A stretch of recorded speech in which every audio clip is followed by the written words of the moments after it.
Welcome to another episode of the Way Up Podcast. I'm your host, Geoff Knoll, and today we have an exceptional guest. James Breckinridge, a proud Army veteran with over 33 years of service from El Paso, Texas. James retired as the Command Sergeant Major for the Army's Criminal Investigation Division and Army Corrections Command. Even in retirement, James is dedicated to enriching veterans' lives as they transition back into civilian life. Join us for this inspiring conversation with a true American hero. The Way Up Podcast is sponsored by me. I'm a real estate broker in the state of Missouri, and I believe that this message is worth my investment. Hang with us till the end. I know you won't be disappointed.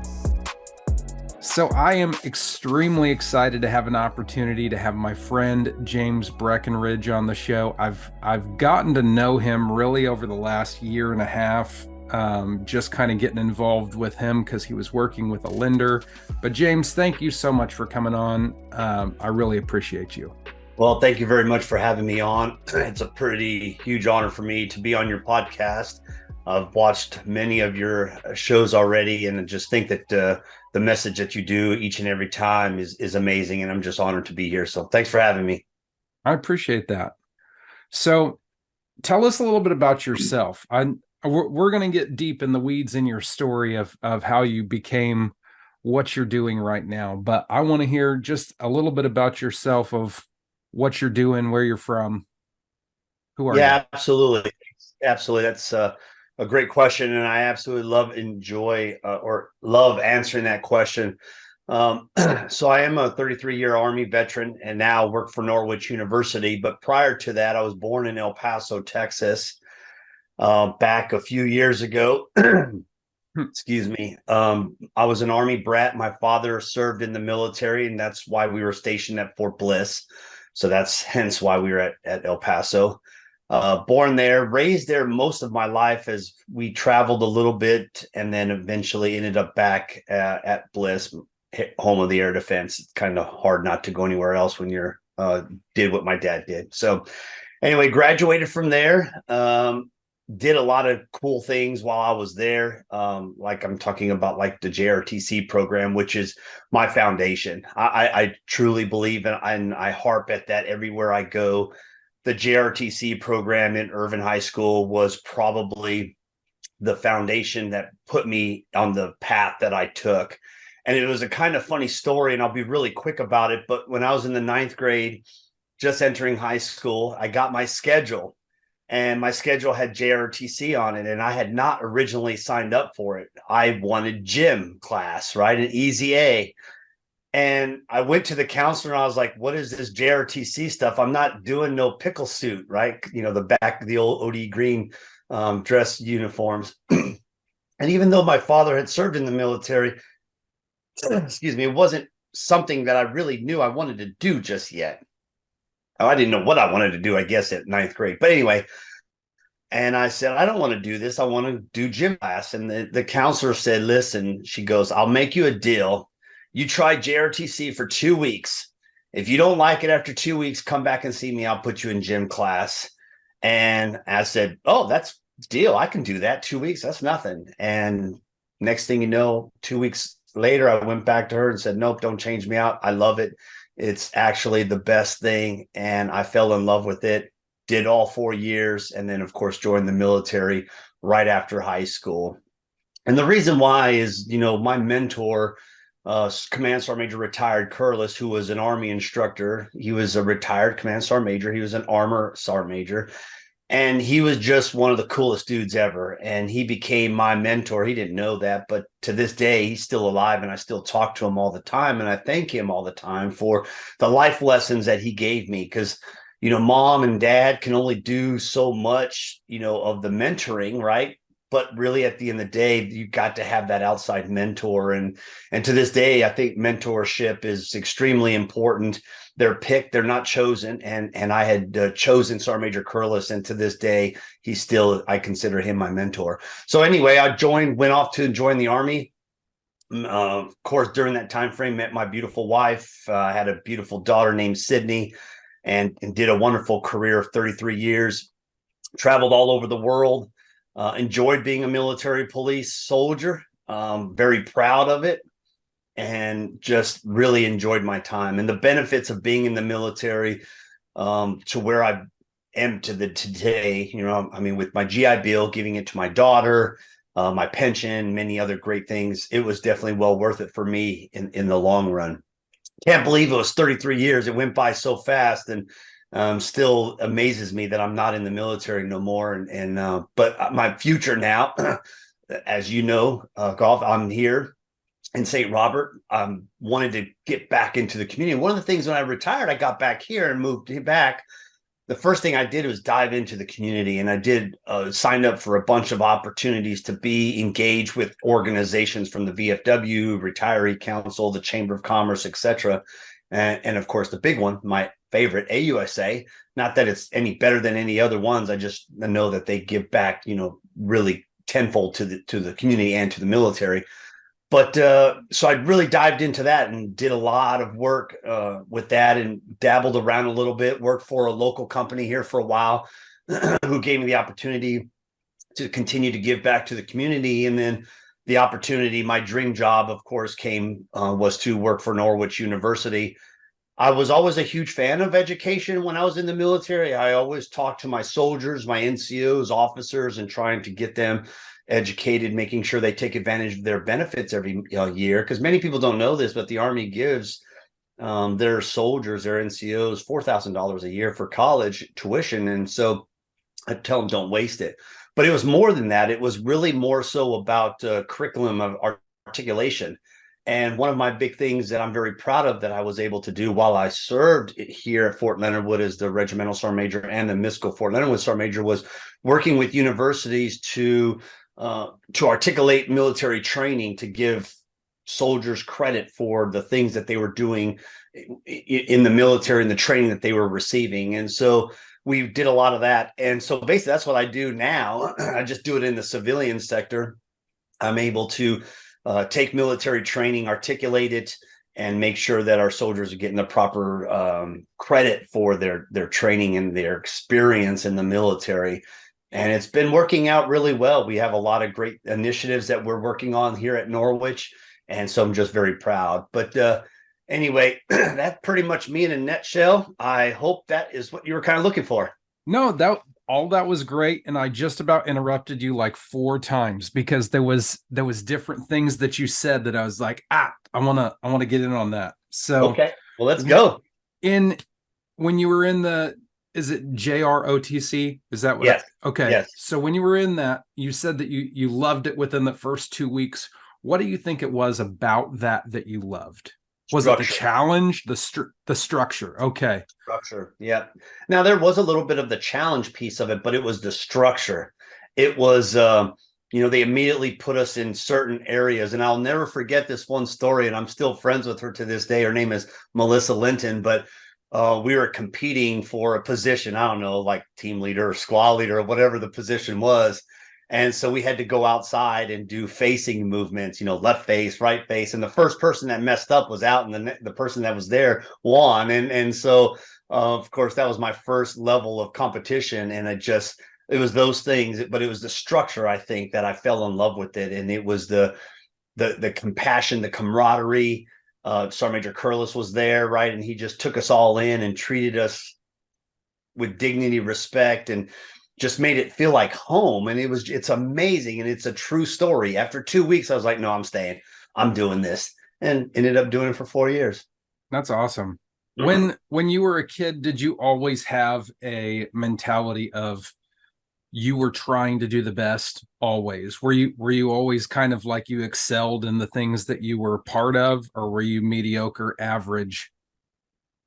Well, I would have to probably say I was average. I don't remember being some brilliant kid who didn't have to study for tests and could just, walk in, take a test and get an A and be on all these classes and, the 8 or the high level classes and stuff like that. I was not that type of person. But what I will say is and I still believe this to this day, and I would say this quite often, I might not be the smartest person in the room, but I'm the hardest working and you'll never outwork me. And I think that is a testament to my mother, who taught me a lot about growing up. And my childhood was not days of sitting on the couch playing games or on the phone. It was, I was doing dishes and cleaning toilets and making beds and washing laundry and doing all those household chores that she made me do. And I was the older brother. I have a younger sister who is about 4 years younger than me.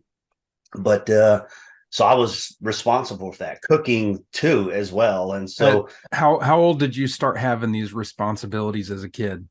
I would probably say around 14, maybe 13, somewhere around there. It's kind of been a long time, but I kind of remember, just about entering into middle school, getting into high school. I mean, high school, I worked from 10th grade on. For 3 years, I worked at McDonald's. Yeah. And so I was working full time there and going to school.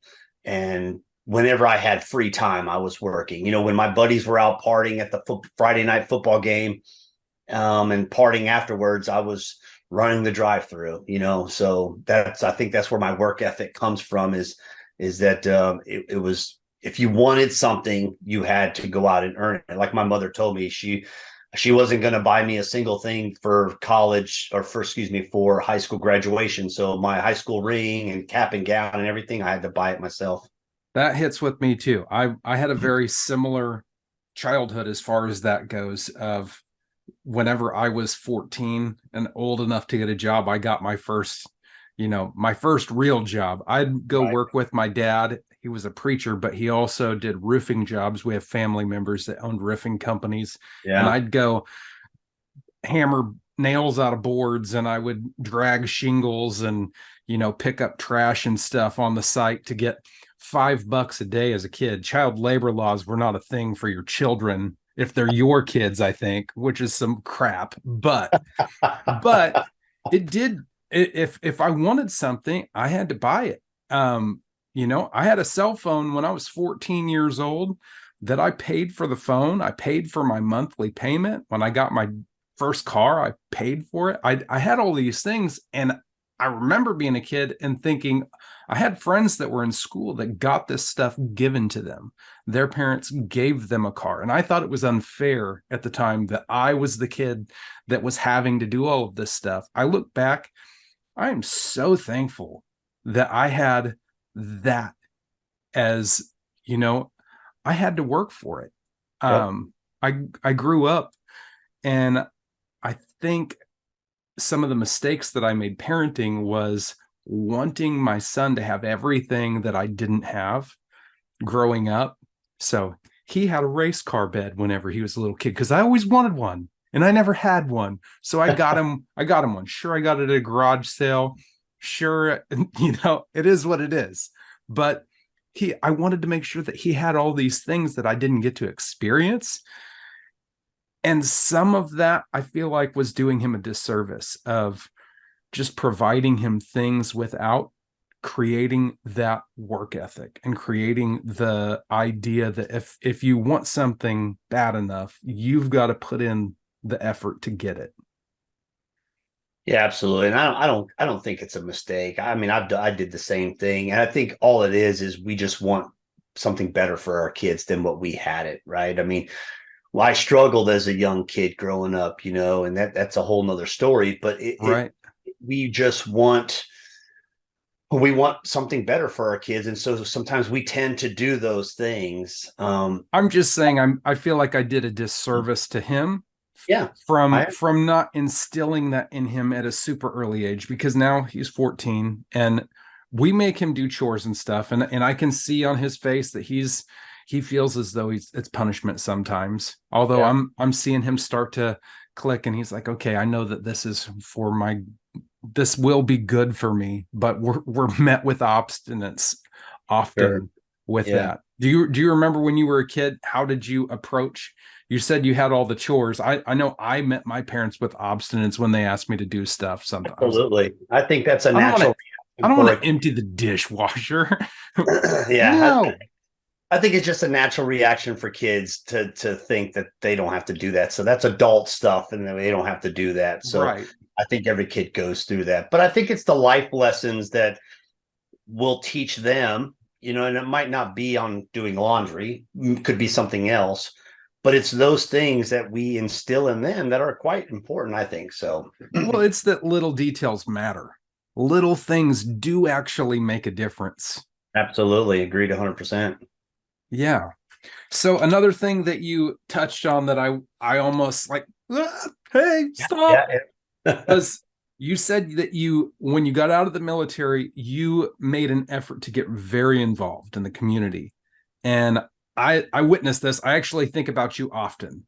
You're kind of an inspiration reminder for me whenever I start to feel like I'm getting overwhelmed or I'm busy, and I'm like, man, I I could just kind of pull back. I don't have to be doing all of these things, but I'm like, but Breckinridge can do it. That guy is involved in every organization that has ever been created. You're like the president of the club, and you're involved and you're engaged and you are out there and you do an excellent job of getting out there and articulating yourself. But people people are attracted to that. People want to work with people that they can see this guy actually is involved and he cares. It's one thing to have an opinion and gripe about something. It's a completely different thing to become part of the organization and make a difference.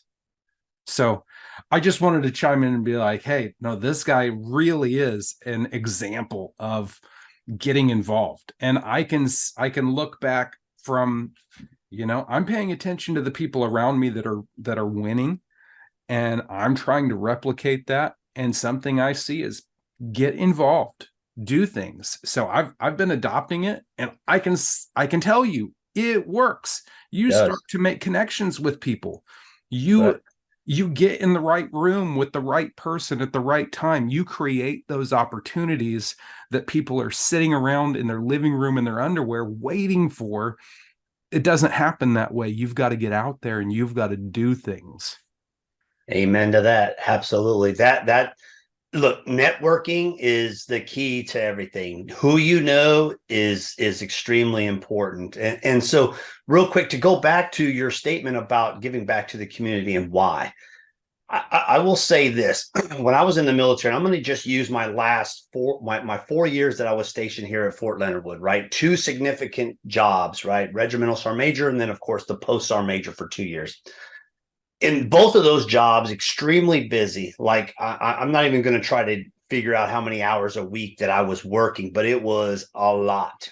And so my opportunity to give back to an organization, if it's the VFW or the Sergeant Major Association or the Chamber, whatever, there was no opportunity. There was no time for me to do any of those things. Zero, right? It was work. And then when it wasn't work, couple hours a day for family, and then it was bedtime. And so when I retired from the military, I found myself with more time on my hands and realizing that, one, I can't sit still. Number two, I need to stay busy. And number three, I wanted to give back to those organizations that supported me and my soldiers, or our soldiers on Fort Leonard Wood, through the 4 years that I was there. And most especially to this amazing community. Because if you were not in this community during COVID, you'll never understand what I'm about ready to tell you. And that was a community that truly came together and supported one another, supported the base, supported the outside, coming truly together to help businesses stay alive. I mean, I remember we used to do social distancing ice cream parties at the little ice cream shop down there by Cable America, right? I mean, that is the type of things that we would do, Fort Leonard Wood and the community together. And so my goal was to get back into the community, right? And so when I got back here, I joined the Chamber of Commerce as an individual. Not very much money a year. It's fairly cheap. So I didn't have a business or anything to represent. So I just joined as an individual. And next thing you know, I found myself being a part of the ambassador, the Blue Jacket Club. And then I found myself being part of the Government and Military Affairs Committee, because my wife was like, who better than to be on that committee than you, because you know the government and military side and you know the civilian, blah, blah, blah. And I joined that. And I just started doing a little bit of everything. And so my key to success in that area is don't overwhelm yourself. Obviously, remember that your family is 100% the priority. But number two, just know that there are a lot of organizations that need folks like us. And there are some organizations that are struggling out there, like the VFWs and the American Legion, and those type of organizations where the younger generation military kids are not seeing the value of being a part of these organizations. But you said it perfectly. It opens doors. You meet people that you would have never thought you could have met, excuse me. And it's all about what?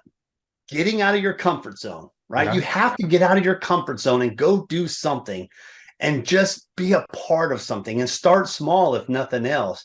But just think about the ambassador club for you, right? What has it done for you, right? What doors has it opened? You might not have seen 10,000 doors open, but you never know. And it's about getting yourself out there, getting people to know who you are, that you're a trusted member of this community, and that you're willing to do what you need to do. And so I'm a huge fan of networking. You probably remember that from the LinkedIn evening at the Cigar Lounge, right? That was LinkedIn, awesome. meeting people.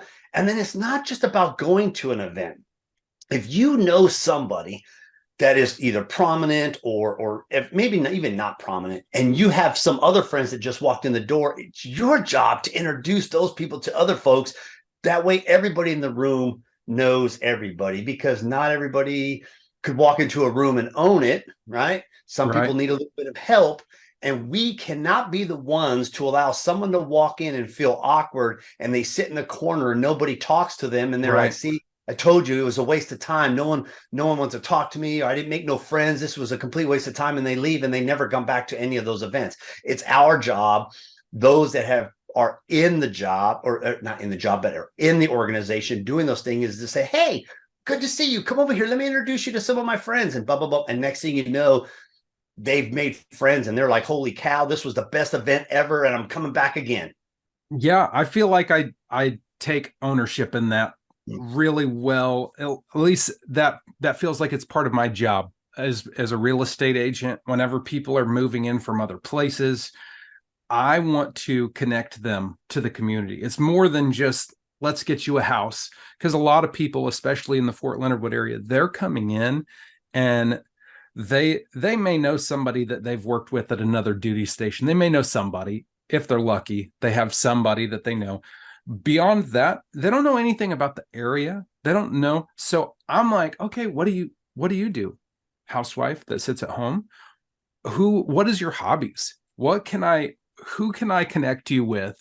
I've helped friends get onto the fire department at Waynesville. I'm like, you're coming in somewhere, you've got interest, you've got these things that you want to do. Try to get them connected to friends so they feel at home in the community. Right. So Yeah. they feel connected and they can actually enjoy this place as much as I do, because and it's not just me. The people here are great. There is plenty of people, but whenever you're afraid to go outside of your house and talk to your neighbors and go to events and go do things, you're going to feel isolated, like there's nothing going on. And that's not true. You are the one that's in your house. Go outside, be friendly with people. But I like to connect people. I like that. I'm paying attention to what people are saying that they do, so I can say, oh, you know what, my friend over here, Yeah. they would be a good fit. You should talk to this person. Yeah. Hey, let's make a connection over here. So Yeah, that's very fun. I thoroughly enjoy that. What was the other thing I was going to ask you?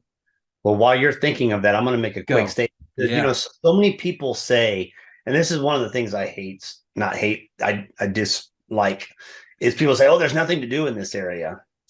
Okay, well, you have to leave your house to do something. And there are a ton of things to do in this area. Go outside. You just got to go out and do it. And we were having some conversations after our LinkedIn event, which, those that are listening, if you didn't get a chance to go, you missed out on probably one of the most amazing evenings. That was a great event. Yeah, it was a great event. Not only did we get professional headshots for free, but we got to hear a little bit about LinkedIn and networking, and then just really socialize with other like-minded people. And it was, everybody that went was amazing. But my thing was my couple conversations the next day was, I was like, man, out of the people that came, we had about 35 people came, which was awesome. But there could have been another 35 or 65 folks come and made the event even better. But people just don't want to come out. And so don't ever sit there and say there's nothing to do in this area, or this area stinks because there's nothing to do. No, that's not the case. The problem is probably you, because you just don't want to get out of your shell. But listen, it's okay. There are a lot of people like that. But just know that if you just give it a chance, give it a shot, come out to an event of some sort. Like, for instance, I'll give you an example, your Fall Fest coming up, right? And so that's events that are put on by folks in the community to give people things to do, but you got to get out of the house to do it. So that, back to your LinkedIn event, and I'm glad you brought up Fall Fest. We're going to talk about that too. But your LinkedIn event, I honestly only went to that because I felt you were part of organizing that, and I wanted to be supportive of you, and you invited me to it. So, like, just by making the effort to invite me, you got me to come to something that I was like, this is another thing. LinkedIn seems like crappy Facebook, is what my opinion was before I went. It was. Sure. And since that event, I have learned some value from it. And I've been getting on there every day and spending about 5 to 10 minutes a day doing a little bit. I've updated my bio. I've been doing a little bit of work in it, and I can see the value. I'm networking with professionals that are all over the world. And I'm just engaging with some other people that I probably had no reach at whatsoever. But we went to that event. My wife and I both left that evening, and we said, that was an incredible event. I was not expecting to enjoy it. I wasn't expecting to enjoy it. I wanted to be there for you. I wanted to be there to gain whatever information that I could, but I felt like that was a home run. That was a killer event. Yeah. Well, awesome. Well, I'm glad you came. You made the event just that much more special, you and your wife, and glad to hear that you enjoyed it. And there's a lot of people that were in your shoes that, do I go, do I not go, et cetera, et cetera. And you went, and you're the one that benefited from it. Personally, thank you for what you said, that you came for me, to support me, which is awesome. I enjoy working with AUSA. We have an amazing team. Matter of fact, for those that don't know, our chapter won best chapter in all of the AUSA chapters, the best medium chapter out there. And that's a huge accomplishment. And we don't get there just by sitting at home doing nothing. We're out there in the community giving back. Matter of fact, we have our next big event is called Weekend for Warriors, which is we're doing 40 warrior veterans, or service members. Even we have a couple active duty folks. We're going to let them go hunt pheasants for free for a weekend out in That's Raleigh. awesome. A lot of great events. Thanks for coming. So for people that don't know, what is AUSA? There's going to be a Yeah. number of people that don't know what that is. Yeah, no, absolutely. I'd love to talk about it real quick. AUSA stands for the Association of the United States Army. It is the Army's association. So no different than the Trooper Association if you're a cop, or the Nurses Association if you're a nurse.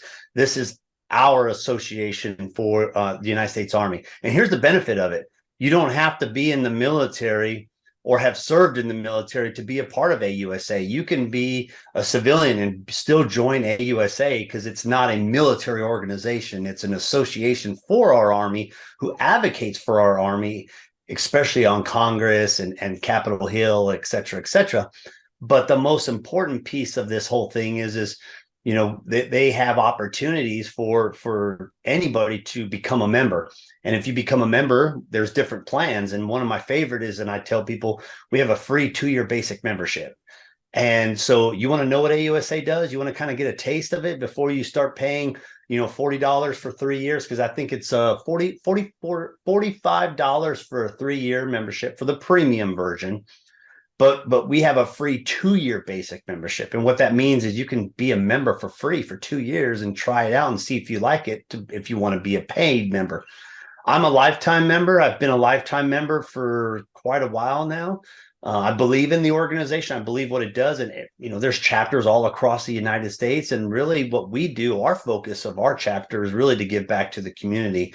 We're always doing something to support Fort Leonard Wood, to support this area, this community, whether it's a Vietnam Veterans Commemoration Ceremony, whether it's a weekend hunting trip for our warriors, or we do our emerging leaders, which is the LinkedIn event. We do that quarterly. We've done axe throwing, we've done Christmas parties, and how does AUSA raise funds? I don't get phone calls like I do from the Highway Patrol asking for donations.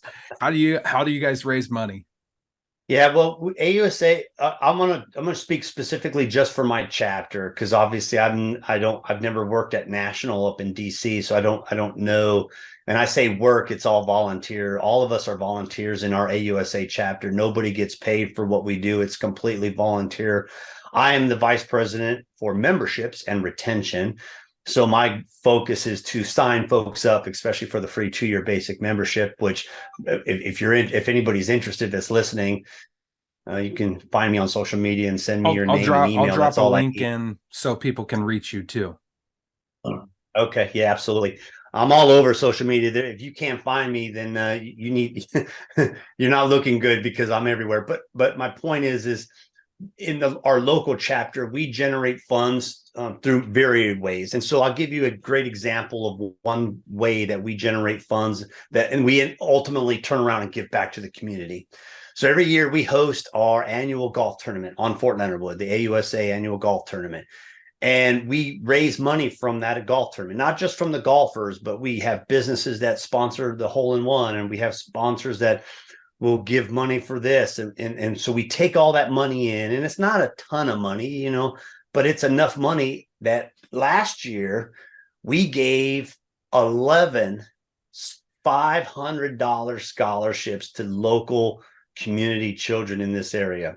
Right. That's and awesome. They don't have to serve in the military, or their parents don't have to be military. Obviously, this area is it's full heavy. of those. Yeah, we have a lot of that. But we're blessed. You don't have to.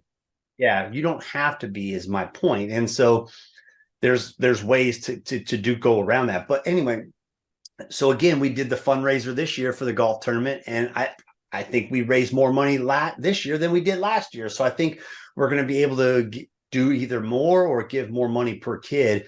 And I'm not sure, I'm not in charge of that. But my point to that is we did a golf tournament to raise money to give back to our kids in the community for scholarships so they can go to school, right? How amazing is that? And we generate money elsewhere is also as well. But we definitely are a sponsor-driven organization.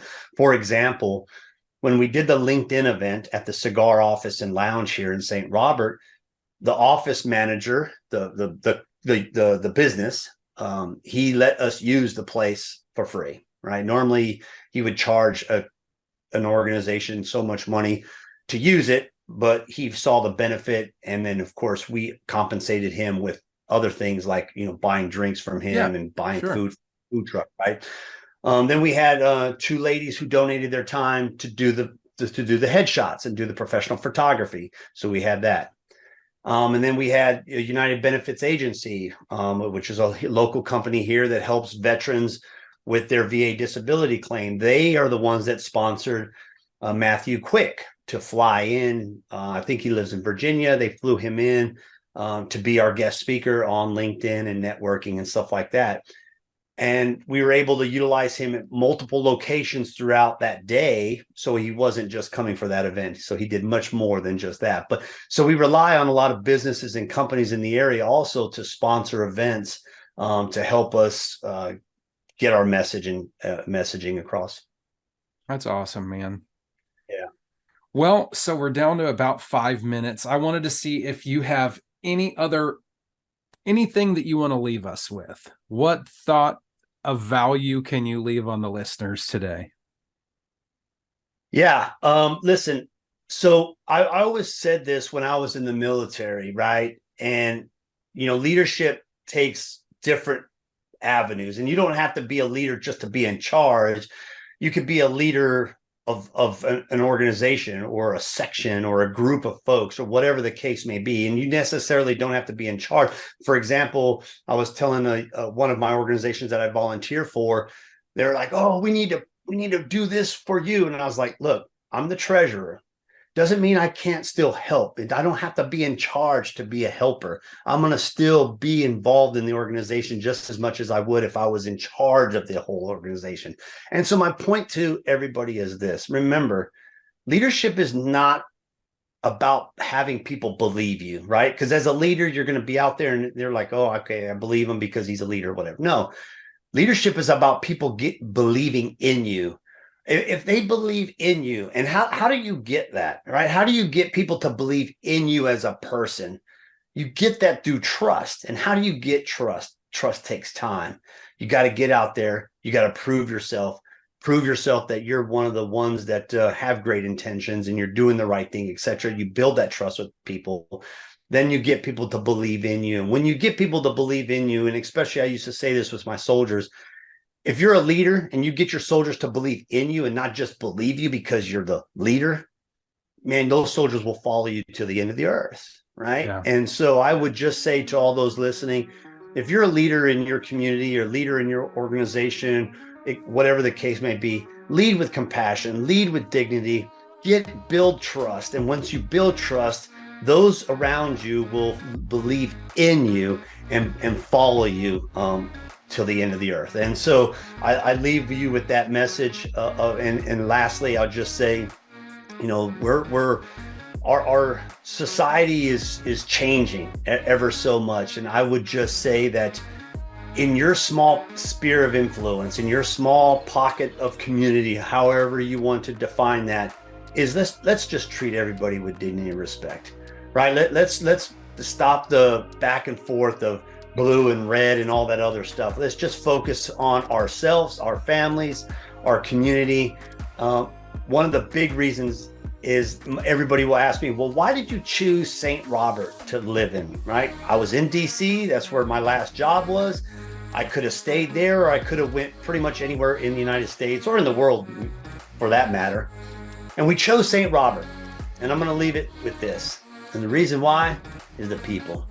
The people are amazing in this community, and we wanted to surround ourselves with like-minded individuals who believe in the greater belief of that, you know, communities raise families, and communities are the center of our nation. And so we wanted to belong to a community that has the same values and ideals as us. And so that's why we chose to live here, and we're super happy. And so again, thanks for having me on. I can't believe it's been 40 minutes. Time goes by fast. So fast. Yeah. So thank you very much. I really appreciate you having me on.